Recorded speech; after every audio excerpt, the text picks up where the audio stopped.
होते हुए आते हैं सब, हंसता हुआ जो जाएगा।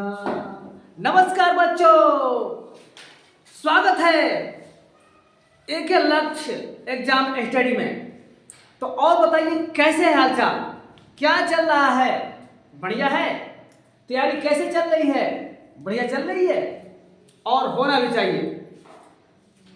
तो दोस्तों आज बहुत ही जोरदार धमाकेदार जो पहला चैप्टर हम लोग का चल रहा था मैथ, उसमें का पार्ट 2 लेकर आए हैं। जो थोड़ा सा बचा हुआ था उसको हम लेकर आए हैं पार्ट 2 में। और आज जो है आज हम लोग समाप्त कर देंगे परिमेय संख्या, यानी वास्तविक संख्या को आज हम लोग कंप्लीट कर देंगे। यानी आज जो है पहला चैप्टर मैथ का हम लोग को कंप्लीट हो जाएगा। और बच्चों आप लोग से बहुत हम उम्मीद रखे हैं। मैं पहला टॉपिक जो है पहला चैप्टर परिमेय संख्या हम पहला वीडियो डाले हैं, तो उसमें जो व्यूज है वो बहुत कम आया है बच्चों। ये मुझे देखकर थोड़ा सा कष्ट हो रहा है, दुख हो रहा है कि इतना लाइक्स और व्यूज कम है। क्यों कम, कितना कम क्यों है बताइए, क्यों कम है इतना बताइए। आप लोग मुझे अगर ऊर्जा नहीं देंगे, एनर्जी नहीं देंगे तो फिर मुझे कहां से मिलेगा बताइए। इसलिए एकदम जोरदार शेयर कीजिए, धमाकेदार शेयर कीजिए ताकि बच्चे जान जाए, और लाइक्स और कमेंट की संख्या बढ़ाइए बच्चों। क्योंकि जब मुझे आप लोग ऊर्जा देंगे तभी मैं उस ऊर्जा को पा करके और पूरा क्या करूंगा, यहाँ पूरे जोश के साथ पढ़ाऊंगा और बताऊंगा। तो चलिए इसी जोश के साथ और इसी उत्साह के साथ हम शुरू करते हैं धमाकेदार टॉपिक। कल हमने बताया था पहला चैप्टर, पहले चैप्टर में हम 3 सवाल बता दिए थे, और आज जो है पार्ट 2 लेकर आए हैं वास्तविक संख्या।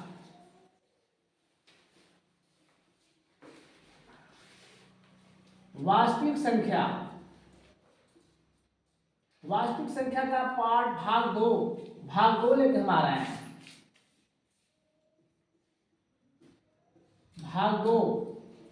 और कल हमने बताया था एक सवाल, 2 सवाल बताया था हमने कल। आज जो है उसी का तीसरा सवाल लेकर आ रहे हैं। देखिए जितने टाइप का सवाल एग्जाम में बनता है उस टाइप का सारा सवाल हम बता देंगे, इससे बाहर नहीं जाएगा। हाँ एग्जाम में अंक बदल के जरूर आएगा, लेकिन इस टाइप के अलावा और दूसरा कोई क्वेश्चन नहीं देगा। इसी टाइप का क्वेश्चन रहेगा, एकदम इसी टाइप का, बस अंक को बदल देगा। इसलिए आप लोग ध्यान दीजिए सारे क्वेश्चन को और पूरा अभ्यास कीजिए, वीडियो को देखिए, बार बार वीडियो को देखिए। तो क्वेश्चन हमारा है 135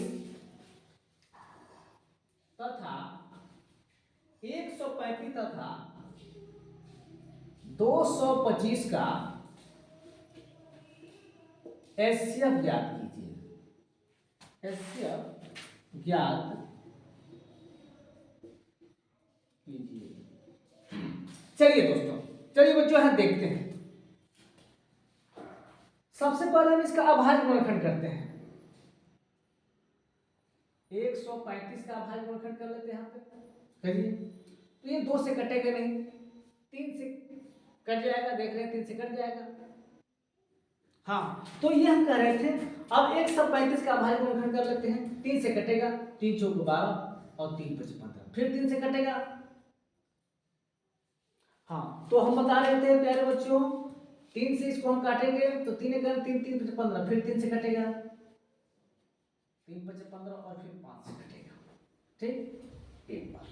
अब देखिए यहाँ क्या हो जाएगा, यानी 135 का जो अभाज्य गुणनखंड होगा वो 3 गुणे 3 गुणे 3 और गुणे 5 ये होगा।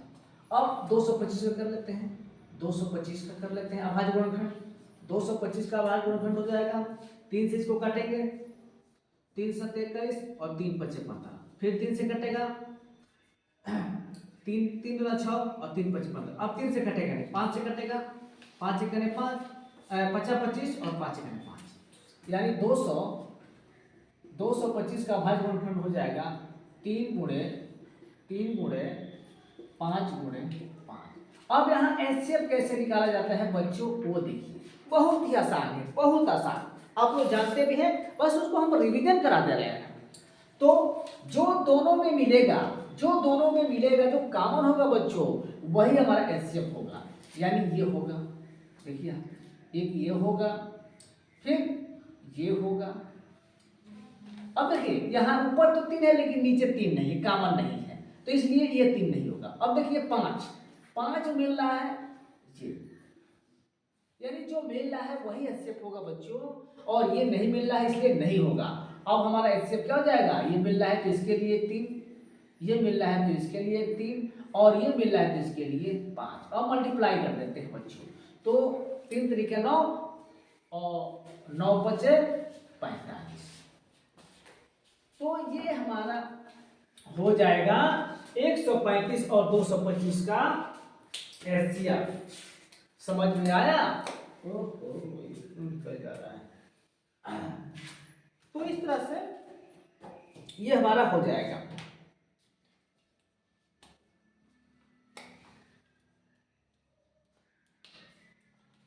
समझ में आ गया ना बच्चों?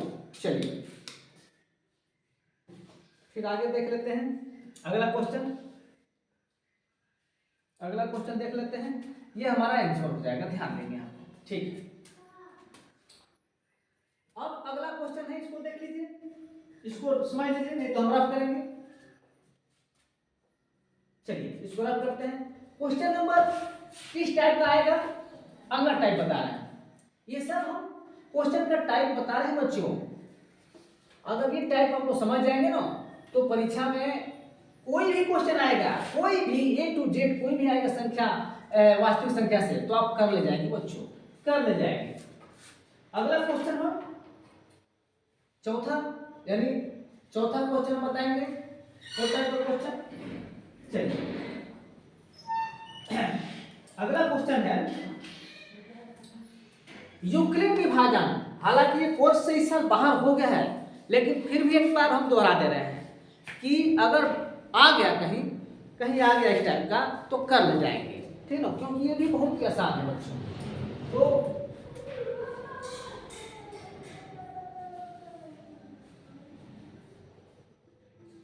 क्वेश्चन है यूक्लिड विभाजन एल्गोरिथम, यूक्लिड विभाजन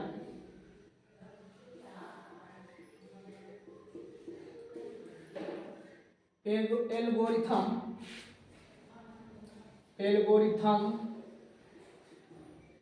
यूक्लिड विभाजन एल्गोरिथम यूक्लिड विभाजन एल्गोरिथम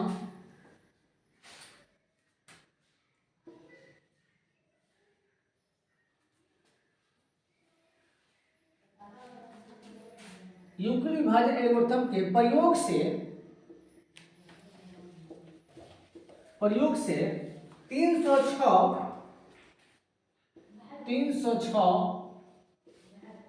तथा 1314 का एचसीएफ ज्ञात कीजिए।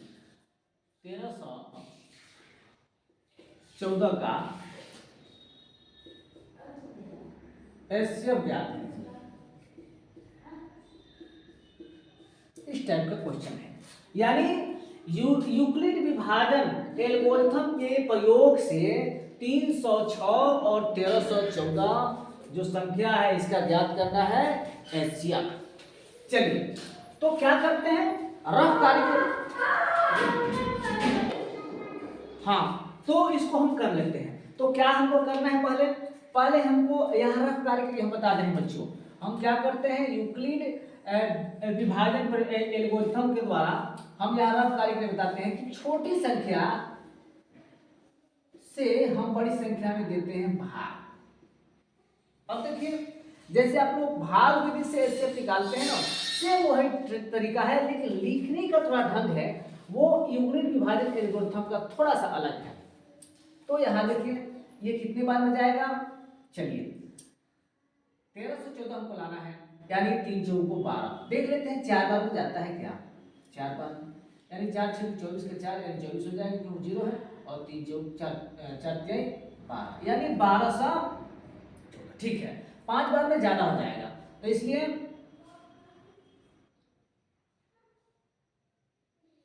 इसलिए यहाँ 4 बार मिल जाएगा, यानी 1224।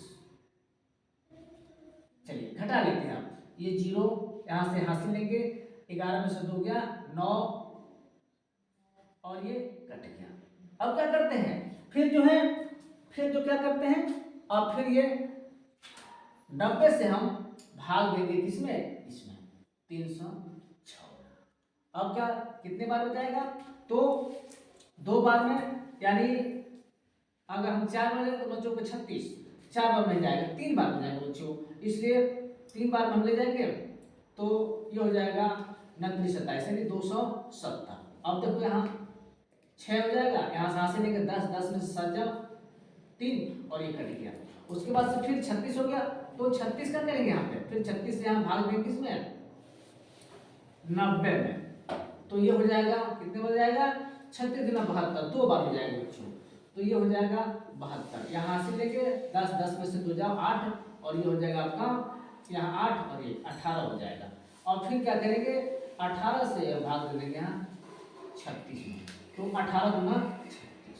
अब देखते हैं ना, ये कट गया। अब यहाँ हम क्या करेंगे, वही चीज हम अब करने जा रहे हैं। देखिए यहाँ लिख देंगे सॉल्यूशन, यहाँ लिख देंगे सॉल्यूशन। अब यहाँ देखेंगे लिख देंगे यहाँ पे कि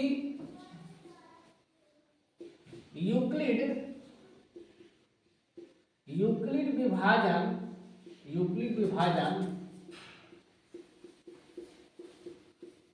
एल्गोरिथम के प्रयोग से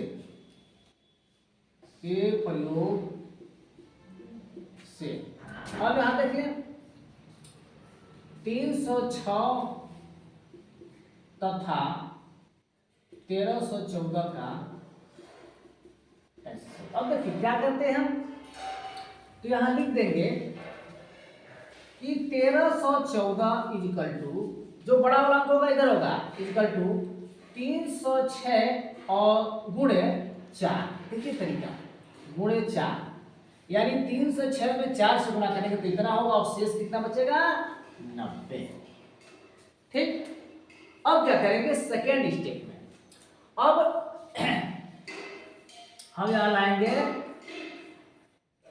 लाएंगे हम कि 306 इक्वल टू 90 गुणे 3 और धन 36। समझ में आया ना, देखिए एकदम स्टेप बाय स्टेप, यानी इससे हम गुणा करेंगे 4 में तो इतना आएगा और उसमें हमारा शेष बच गया ये। अब सेकेंड स्टेप में 360 इक्वल टू 306 इक्वल टू 90 गुणे 3 और धन 36। फिर अगले स्टेप में क्या करेंगे कि जो 90 है लिखेंगे 90 इक्वल टू ये हो जाएगा 36 गुणे 2 और धन 18, क्योंकि 36 72 और 18 90 हो जाएगा बच्चों। और अंतिम स्टेप हमारे ख्याल से 36 इक्वल टू हो जाएगा 18 और गुणे 2 और प्लस 0, क्योंकि शेष यहाँ 0 हो जा रहा है। और इस कंडीशन में हमारा एचसीएफ हो जाएगा, जिस कंडीशन में ये 0 शेष आएगा उसका ये जो वाला अंक होगा वो हो जाएगा हमारा एचसीएफ। और इस तरह से हमारा एचसीएफ कितना हो जाएगा बच्चों, तो हो जाएगा 18। बोलिए समझ में आया, बहुत ही आसान तरीका है बच्चों, इसलिए इस चीज को भी कंप्लीट करके आप रिवीजन करके जाएंगे, क्योंकि ये भी आ सकता है। लेकिन अगर आ गया ये तो आप इस तरह से नहीं करेंगे, सिर्फ रफ के लिए हम बताए हैं, सिस्टम यही रहेगा आप लोगों का। समझ गए बच्चों, तो समझ लीजिए और इसको लिख लीजिए, बस 2 सेकंड टाइम दे रहे हैं। चलिए अब इसको रफ करते हैं बच्चों, ये हमारा चौथा टाइप का सवाल था।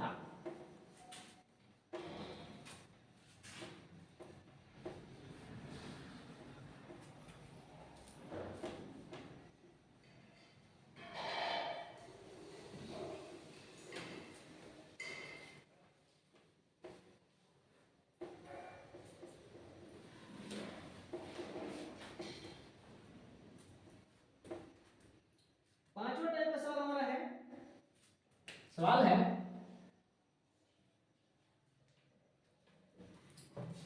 यदि संख्या, ध्यान देंगे,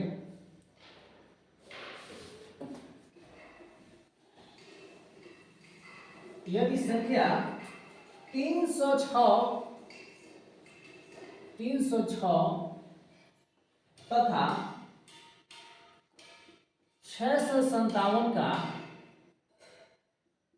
HCF 9 हो तो 9 हो तो 9 हो तो 9 हो तो इन्हीं संख्याओं का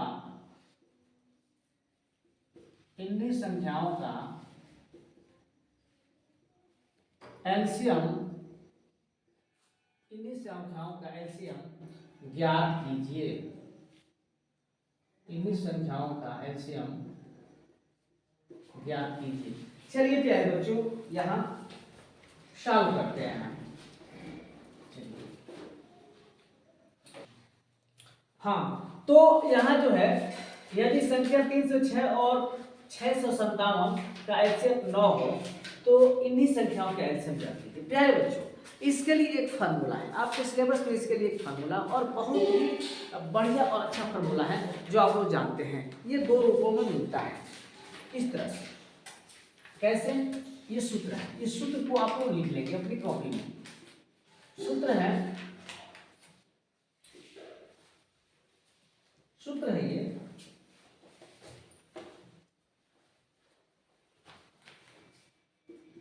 कि पहली संख्या गुणे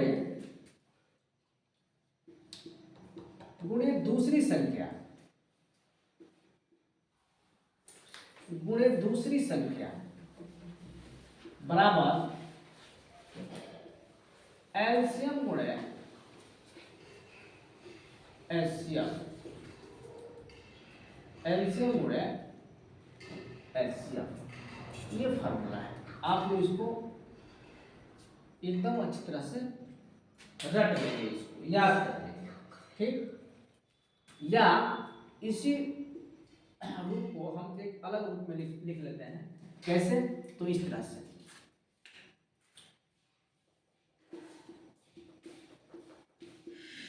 दो संख्याओं का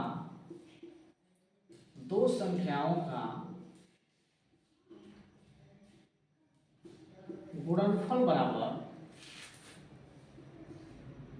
एलसीएम गुणे एचसीएफ, यह भी होता है। अब ये सूत्र हम कब लगाएंगे, ये जो है डिपेंड करता है सवाल के ऊपर।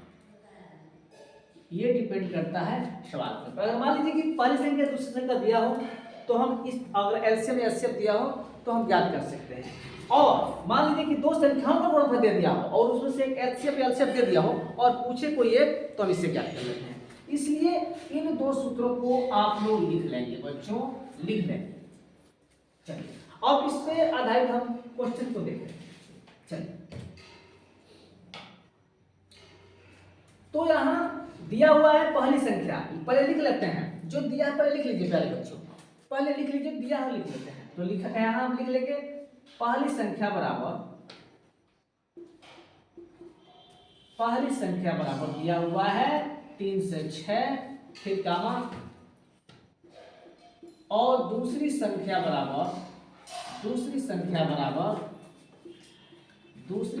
बराबर दिया है 657, और इसमें से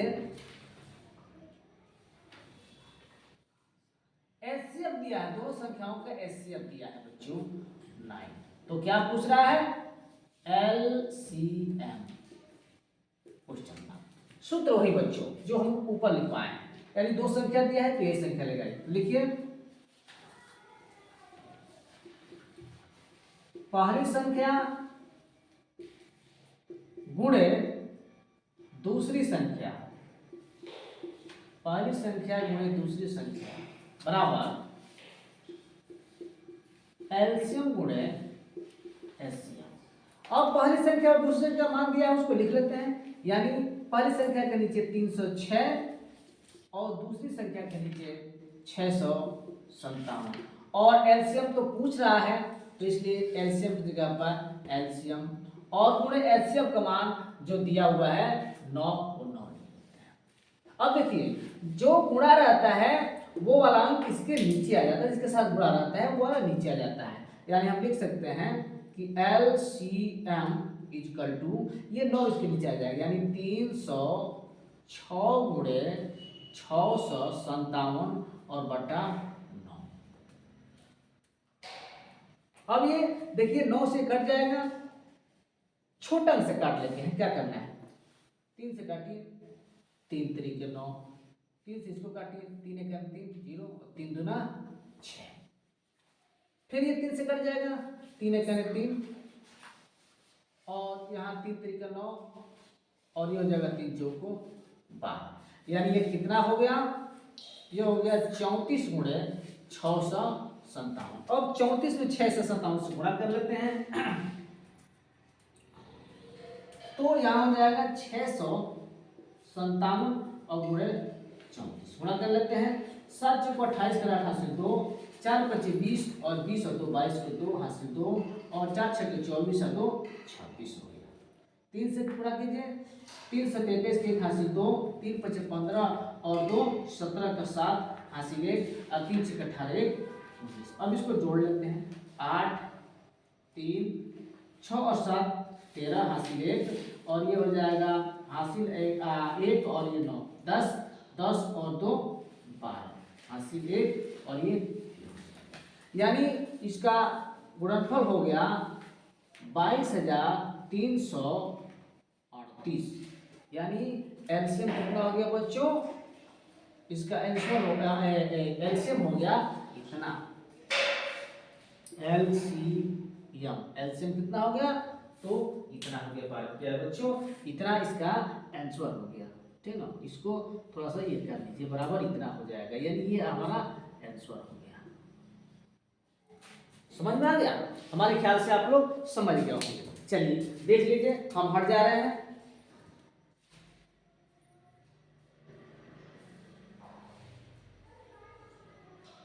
ओके, समझ में आ रहा है, चलिए इसको रख देते हैं।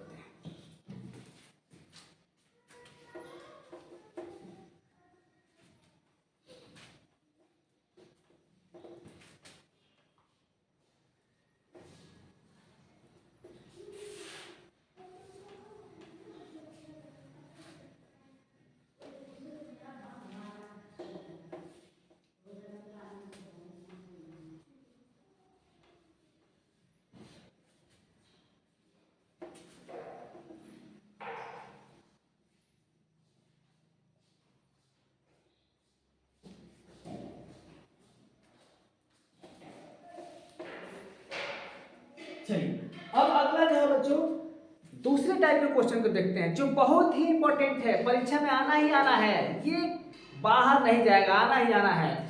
जैसे सिद्ध कीजिए कि कर्णी में 3 एक अपरिमेय संख्या है, या सिद्ध कीजिए कि कर्णी में 5 एक अपरिमेय संख्या है, या सिद्ध कीजिए कि कर्णी में 3 + 2 या 2 प्लस कर्णी में 5 एक अपरिमेय संख्या है। इस टाइप का क्वेश्चन परीक्षा में बनना ही बनना है बच्चों, बनना ही बनना है। इसलिए इस क्वेश्चन को आप बहुत ही भली भांति देखेंगे, यहाँ तक कि उसको जुबान पर रट लीजिए। कहने का मतलब यह है, एकदम उसको रट लीजिए, क्योंकि ये आना ही आना है। चलिए तो हम अब छठे टाइप का यानी 6 टाइप के क्वेश्चन को यहाँ रखते हैं।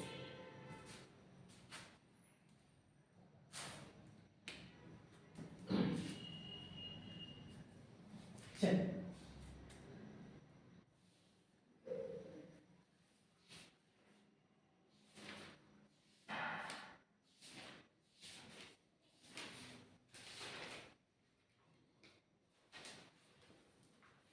क्वेश्चन है कि सिद्ध कीजिए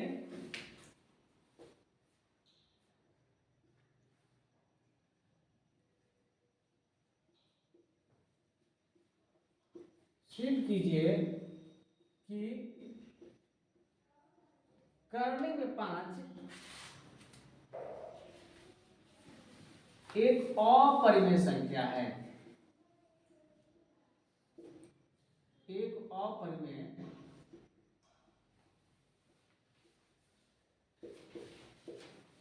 एक अपरिमेय संख्या है।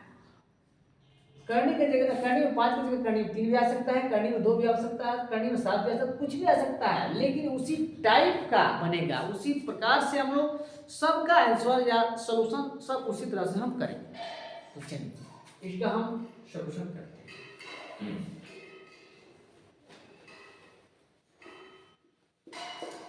ऐसे सवाल करने के लिए जो दिया रहता है संख्या, उसको हम मान लेते हैं ठीक उसके विपरीत,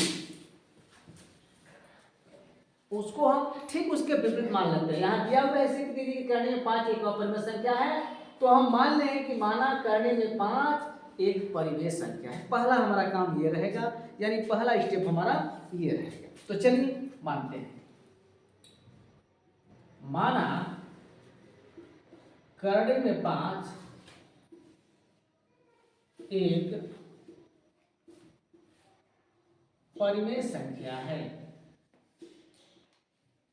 पहला हमारा काम यही रहेगा।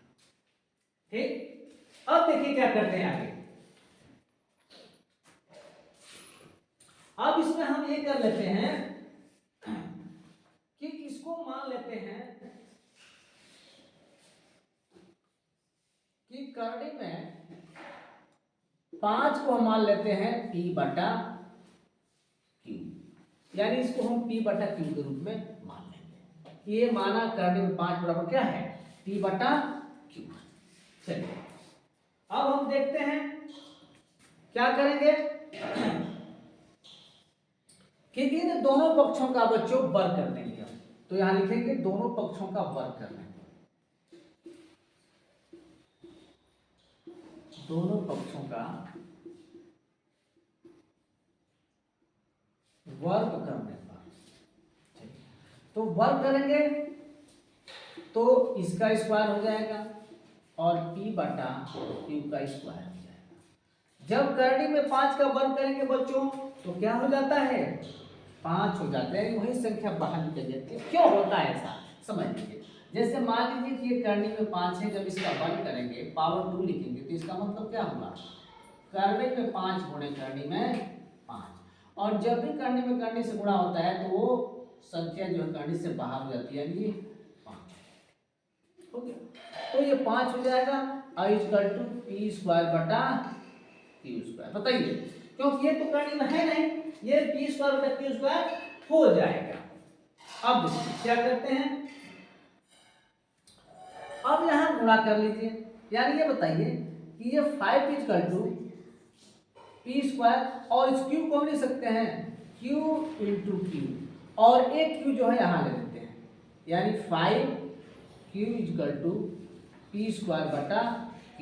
बताइए कितने लोग इस चीज को समझ रहे हैं। ये Q है बच्चों, ये Q है, ये Q है, आप लोग ध्यान से देख लें कितने लोग इस बात को समझ रहे हैं, कितने लोग इस चीज को समझ रहे हैं, बोलिए। ये Q है, हमने Q स्क्वायर क्या कर दिया, Q गुणे Q कर दिया। भाई कर ही सकते हैं, देखिए यहाँ पे जैसे मान लीजिए Q स्क्वायर है तो इसका मतलब क्या है, 2 बार Q है, 2 बार Q है, और ये Q 2 बार है, यानी ये यहाँ जा सकता है, तो हमने इस एक को ले लिया और एक यहाँ रखा। चलिए अब हम क्या करते हैं, हम इसमें अब क्या करेंगे, अब देखिए इसका मतलब ये हुआ कि 5Q जो है P स्क्वायर बटा Q के बराबर है। इसका मतलब यही ना हुआ, हाँ इसका मतलब यही हुआ। अब क्या करेंगे, अब यहां लिखेंगे कि 5Q यानी 5Q एक पूर्णांक है, एक पूर्णांक है 5Q, लेकिन P स्क्वायर बटा Q में कोई भी उभयनिष्ठ नहीं है बच्चों, कोई भी उभयनिष्ठ गुणनखंड नहीं है, ऐसा लिखना पड़ेगा। Q में कोई भी उभयनिष्ठ नहीं है, कोई भी उभयनिष्ठ नहीं है, ये आपका स्टेज होगा। अतः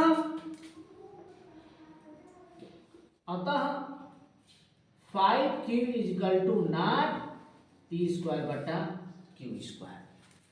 इसका मतलब ये जो है इसके बराबर नहीं होगा बच्चों।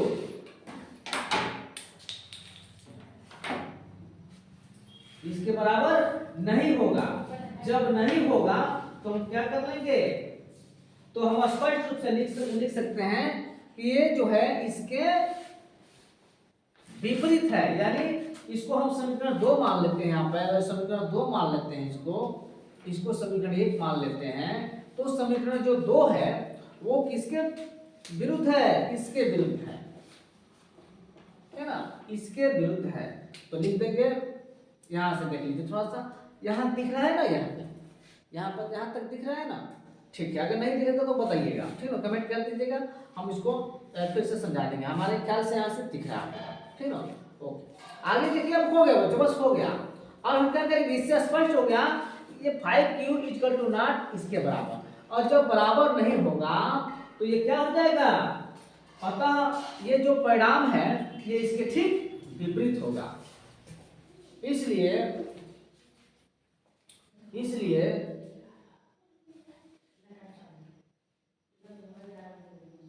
5q equal to P square बटा क्यू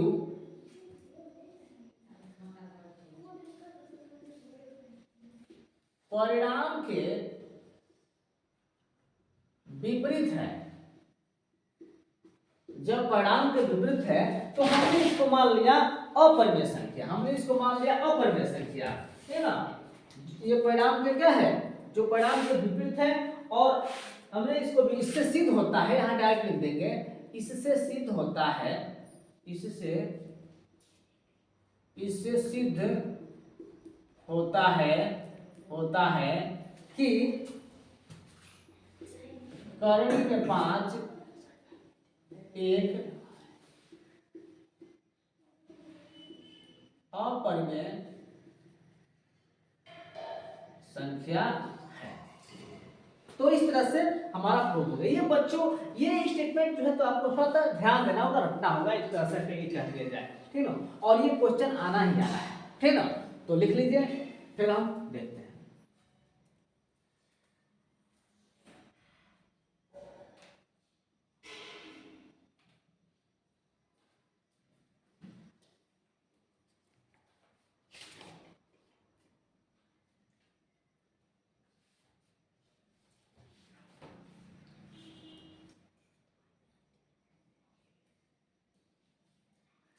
ठीक, अब इसको रफ करते हैं।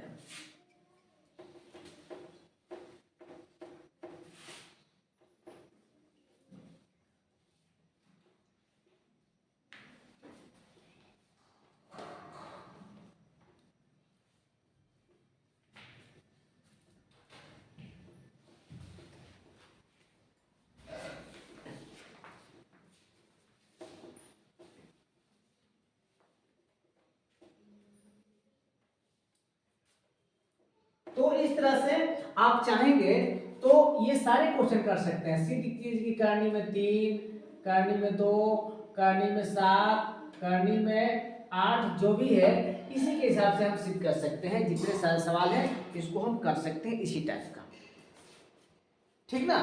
अब चलिए, अब एक और टाइप का क्वेश्चन आता है प्यारे बच्चों, उसको भी बता देते हैं, और तब जाके हमारा जो पाठ है वास्तविक संख्या, जो हमारा चैप्टर है वो समाप्त हो जाता है। हम सारे चैप्टर को हम रिवीजन कराएंगे परीक्षा के पहले तक, एकदम आपको कंप्लीट रिवीजन करा देंगे। चलिए,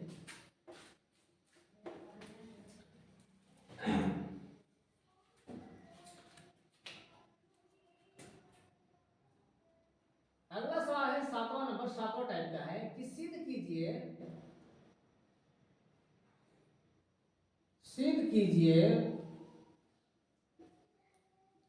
कि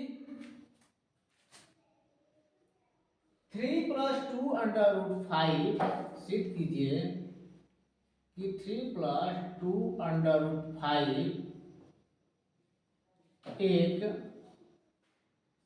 अपरिमेय संख्या है, एक अपरिमेय संख्या है। चलिए, अब इसका सॉल्यूशन हम कर लेते हैं, देख लेते हैं सॉल्यूशन क्या है।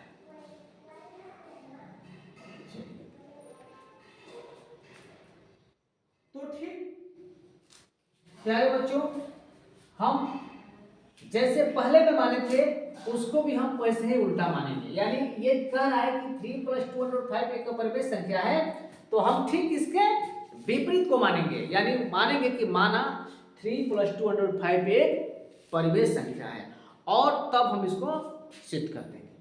तो यहाँ हम लिखेंगे कि माना 3 + 2 √ 5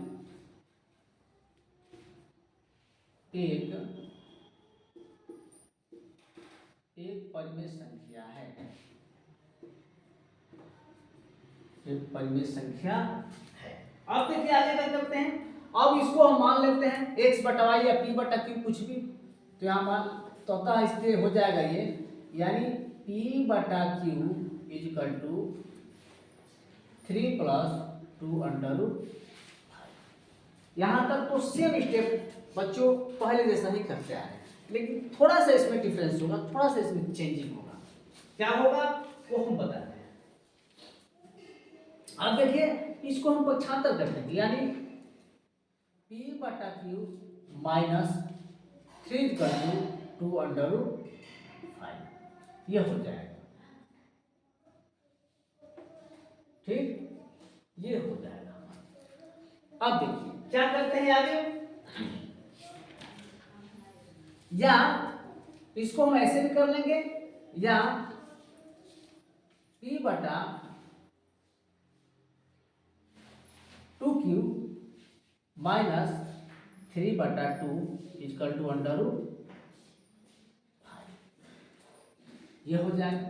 क्योंकि क्या किया यहाँ पर, ये बटा में जब जाएगा तो इसके नीचे भी आएगा और इसके नीचे भी आ जाएगा। प्यारे बच्चों अब हम क्या करते हैं, अब हम यहाँ जो है ये कर लेते हैं कि जैसे स्पष्ट यहाँ दिख रहा है कि ये जो करड़ी में 5 है, ये करड़ी में 5 है, ये बिल्कुल जो है इसके बराबर नहीं होगा, क्योंकि ये अपरिमेय संख्या है और ये क्या है, एक परिमेय संख्या है। तो बताइए कि कभी परिमेय संख्या और अपरिमेय संख्या आपस में बराबर होती है? नहीं होती है। तो इसलिए ये जो है कल्पना से क्या है, परे हैं। तो हम यहाँ लिख सकते हैं कि यहाँ हम लिख सकते हैं कि चूंकि करड़ी में 5 एक अपरिमेय संख्या है। जब ये करड़ी में 5 अपरिमेय संख्या है तो बताइए इसके बराबर होगा? नहीं होगा। क्यों? अतः नहीं होगा। अतः ये भी जो होगा यानी p बटा 2q - 3 बटा 2 जो होगा, ये भी जो ये जो है, अतः ये जो है एक परिमेय संख्या है, एक परिमेय संख्या है। तो जब हम जान गए कि ये अपरिमेय संख्या और एक परिमेय संख्या है, तो कभी भी परिमेय संख्या और अपरिमेय संख्या एक दूसरे के बराबर नहीं हो सकती है। इसलिए हमारा परिकल्पना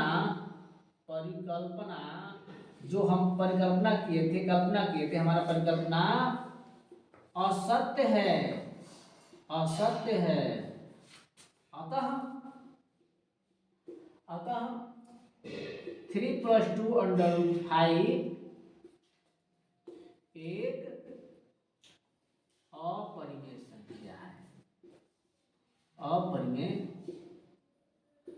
संख्या है, अपरिमेय संख्या। इस तरह से हमारा ये प्रूफ हो गया, हमारा सवाल जो है सिद्ध हो गया प्यारे बच्चों कि हमारा अपरिमेय संख्या है। तो इस तरह 2 टाइप का सवाल परीक्षा में बनना ही बनना है, और इस दोनों टाइप को आप क्या कर देंगे, पूरा क्लियर करके जाएंगे, क्योंकि ये आपका इंतजार कर रहा होगा पेपर में। एकदम कंफर्म है कि आना ही आना है। इसलिए ये दोनों टाइप का क्वेश्चन आप पूरा तैयारी करके जाएंगे। इस तरह से जो भी सवाल बनता है वास्तविक संख्या से हमने कंप्लीट कर दिया।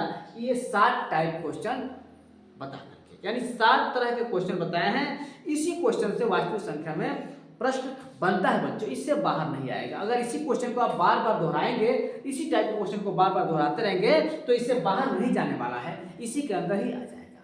और इस तरह से हमारा आज जो लेक्चर था, मतलब कहने का मतलब वास्तविक संख्या का सेकेंड भाग जो हम आज आए थे समाप्त हो गया, और ये हमारा टॉपिक भी समाप्त हो गया। फिर नेक्स्ट दिन जो है बहुपद को लेकर हम आएंगे, उसको भी 2 लेक्चर में 2 वीडियो में कंप्लीट कर देंगे। और ये कैसा लगा कमेंट करके प्यारे बच्चों जरूर बताएंगे कि ये कैसे लगा, समझ में आया कि नहीं, कमेंट जरूर करेंगे। और बच्चों इतना मेहनत करते हैं, आप लोग शेयर नहीं करते हैं। शेयर कीजिए कि ज़्यादा से ज़्यादा बच्चे जाने आए, और कमेंट भी कीजिए, लाइक भी कीजिए, सब्सक्राइब कीजिए, संख्या को बढ़ाइए, लाइक्स को बढ़ाइए बच्चों, कि हमको ऊर्जा मिले, हमको ताकत मिले, एनर्जी मिले। जब तक एनर्जी नहीं मिले कहाँ चिल्लाएंगे बच्चों, बताइए। जब एनर्जी हमको नहीं मिलेगी तो कहाँ से हम चिल्लाएंगे। आप ही तो हमारी एनर्जी है। संख्या को बढ़ाइए, शेयर कीजिए, ठीक है ना। इस तरह से उम्मीद है कि ये सब जितना समझाए हैं आप लोगों को समझ में आया होगा, यानी पूरा वास्तविक संख्या जो चैप्टर है पढ़ाए हैं वो भली बात है आप लोगों को समझ में आ गया होगा। नेक्स्ट चैप्टर के लिए, नेक्स्ट वीडियो के लिए फिर कल मिलते हैं। तब तक के लिए ओके, बाय बाय, टाटा, धन्यवाद।